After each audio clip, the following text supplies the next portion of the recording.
All right, so it's your brother Samak coming through you in the spirit and power of Yahweh Shemi Yahushai, giving all praises, honor, and glory to Yahweh Shemi Yahushai, and double honors to the elders and apostles who rule well, and peace, blessings, salutations to the sincere Akim is doing this work in truth and sincerity, to the few sisters listening and learning. All right, so let's just jump right into it. This is Psalms 94:16. Who will rise up for me against the evildoers, or who will stand up for me against the workers of iniquity? So who's going to stand up for the Most High? Who's going to stand up for Yahweh and his son Yahweh Shai, right? Who's going to stand up for this truth, and rise up against the evildoers? Because we live in a world that's full of evil. We live in a world that's full of sinners and wickedness that's at high places, right? And when you're out and about in the world, of course, when we're out in the world, we're more or less on our Clark Kent mode, if you will. But really, we still are an example and a light unto the world, even outside of teaching this word, right? You should strive to be a light and an example, as the scriptures say, for how people in the world should move and operate, all right?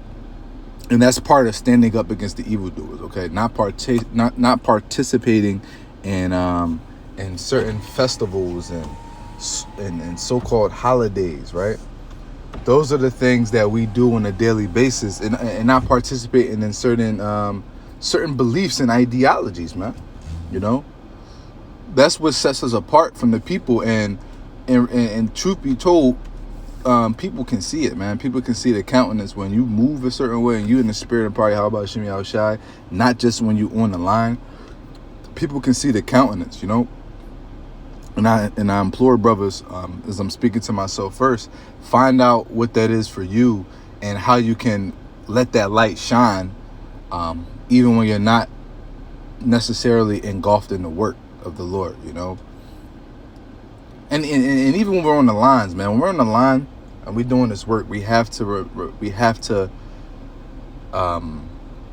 maintain a certain level of decency and professionalism.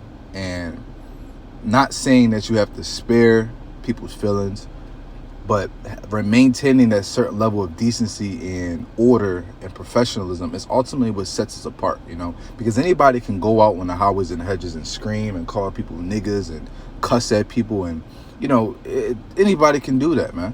You're no different than people in the world, right? It puts out a form of negativity,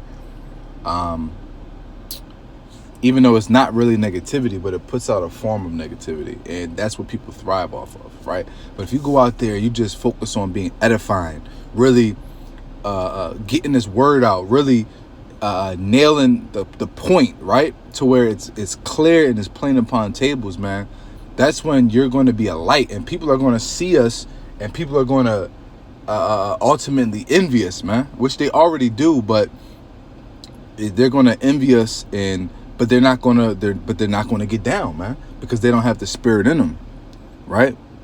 And we have to stand up for this truth, and part of standing up for that truth is, like I said, is maintaining that level of integrity and decency, and ultimately moving forward into really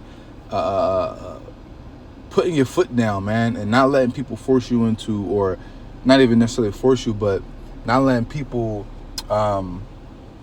tempt you into doing certain things, man. It's outside of the spirit, whether it's celebrating a holiday, partaking in a certain festival and activity that's really unbecoming of the Lord, man, unbecoming of this truth, and something that, an elect would not necessarily do, man. And I'm not saying like, if it's Thanksgiving or whatever, and your family's having a little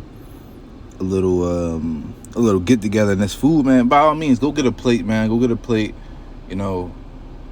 But once it starts getting to the shits, man, of the festivities and the shit of the holiday, that's when you cut it off, man. Let it be known, like, hey, man, look, I don't really get into all that, man. And distance yourself, man. Separate yourself, man. You have to know when to separate yourself, because we are in the world, right? But we're not of the world. But even when we're amongst wickedness and we're amongst folly, you have to know when to separate yourself, right? That's part of having integrity. That's part of separating yourself and not being involved and not being around. It's part of having integrity. When you know that it's not good for the spirit and not good for your spirit, man. Let's jump over to Proverbs 11:3. The integrity of the upright shall guide them, but the perverseness of the transgressor shall destroy them, right? So the integrity of the upright ultimately is going to have you doing what's necessary for the spirit and what's going to be in the best interest of the spirit, right? Because it's a constant war against the flesh and the spirit. So you want to make sure that your integrity is so well grounded, so tight wrapped that your every move that you make is ultimately in the betterment of yourself. Because when you're doing things in the betterment of yourself, you're ultimately doing it in the betterment of the spirit. And when I say the betterment of yourself, you know what's right and what's wrong. You know what's good for you, because this truth teaches you and it tells you how you ought to live. This word tells you how you ought to eat. This word tells you how you ought to move, how you ought to think, right?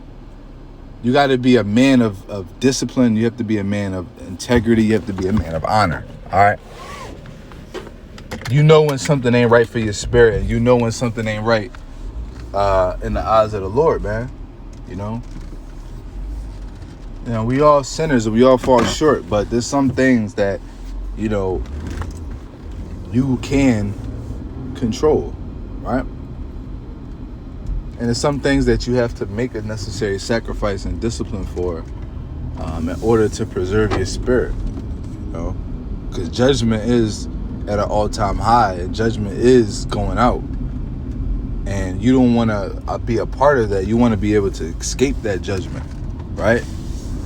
You want to be able to have that mark upon your forehead, man, of them that sigh and cry, you know? So that we can escape the judgment and destruction to come. You know, now death isn't necessarily judgment. You know, don't get death twisted with actual, you know, indignation and judgment. You know, for the incredulity. You know, if you're a man that's striving for this truth and you're sincere and you showing integrity, hey, if the Lord sends you back to the spirit world, man, that was your lot. And ultimately, you know, hey, you're in the spirit world, man. You know, you're engulfed in righteousness, man, and now you're cheering on the elect.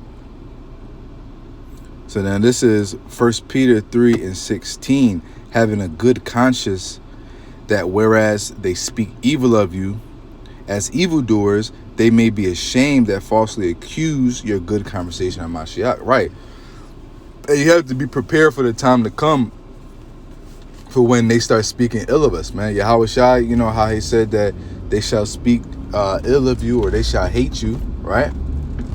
Now, granted, we experience a low level of that, all right? Let's be real. People scoff and mock at us, and they say all type of shit, but people don't really hate us, man, because, people haven't really speaking evil of us yet, man, saying that we're murderers and rapists and this and that, you know, we're treasonous, you know. No one's come and really put that out in the media yet, okay?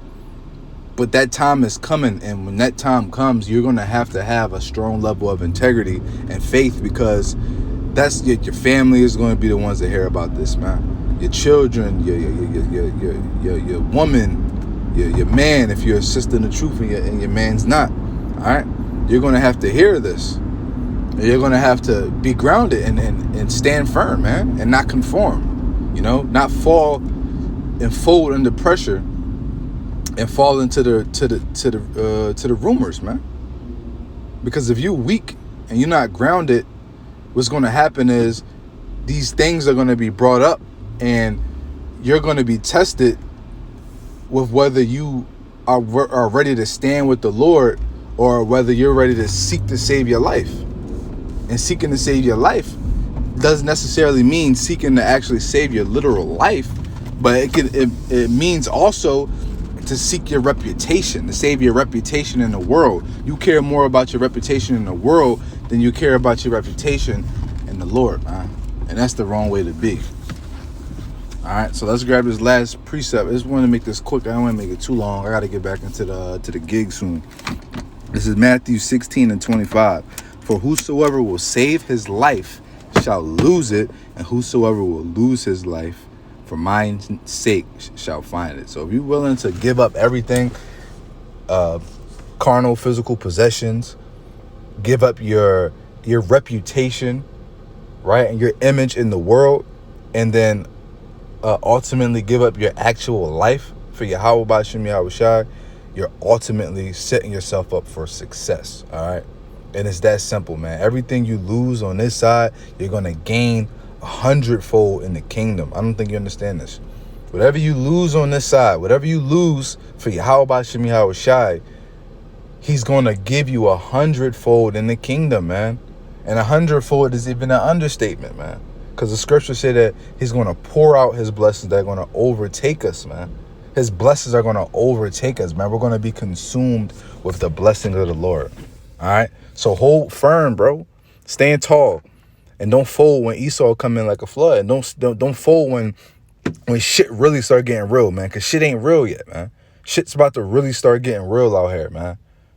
All right? First and foremost, we're going to be demonized in the media. That's when the famine of the word is going to start coming in. Then Jacob's trouble, and then, and then your family, and then the chip ultimately, man. Come on, man. Be ready. All right, so Lord willing, this video is edifying. Till next time.